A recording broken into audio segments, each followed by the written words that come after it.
नमस्कार संदीप भाऊ. नमस्कार. आज दिनांक 19 मार्च 2025 रोजी आपण गोंदेगाव तालुका सोयगाव जिल्हा छत्रपती संभाजीनगर येथे आज आपण उभे आहोत. आज आपण कर्नूल सीडची ज्वारी 186 नंबर पाहतोय. संदीप भाऊ, आज तुम्ही मागच्या वर्षी पण टाकली होती ज्वारी. बरोबर. मागच्या वर्षी किती पॅकेटला किती उत्पन्न आलं तुम्हाला? 3 थैल्याला मला 78 क्विंटल ज्वारी आली होती कर्नूल सीडची. आणि आता काय पोझिशन वाटतं तुम्हाला यावर्षी? ह्या वर्षी मला जास्तीत जास्त हे 2च थैल्या पेरलेले मी. हा. अगोदर 4 पेरल्या त्या निघून गेल्या माझ्या. हा. आता 2 थैल्याला मला 55 ते 60 क्विंटलची अपेक्षा आहे. यायलाच पाहिजे. 100% येईलच. मग तुम्ही वरती दाखवा साहेब थोडं वरती. ज्वारी तुम्ही पाहू शकता शेतकरी बांधवांनो, एक नंबर अशी ज्वारी बसलेली आहे. हा जो एरिया येतो गोंदेगाव, हा पाचोऱ्याच्या लगत एरिया येत असतो.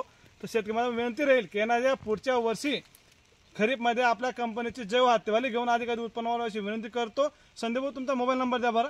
माझा नंबर आहे 7620 760181. माझं नाव संदीप आत्माराम मोरे, राहणार गोंदेगाव. धन्यवाद.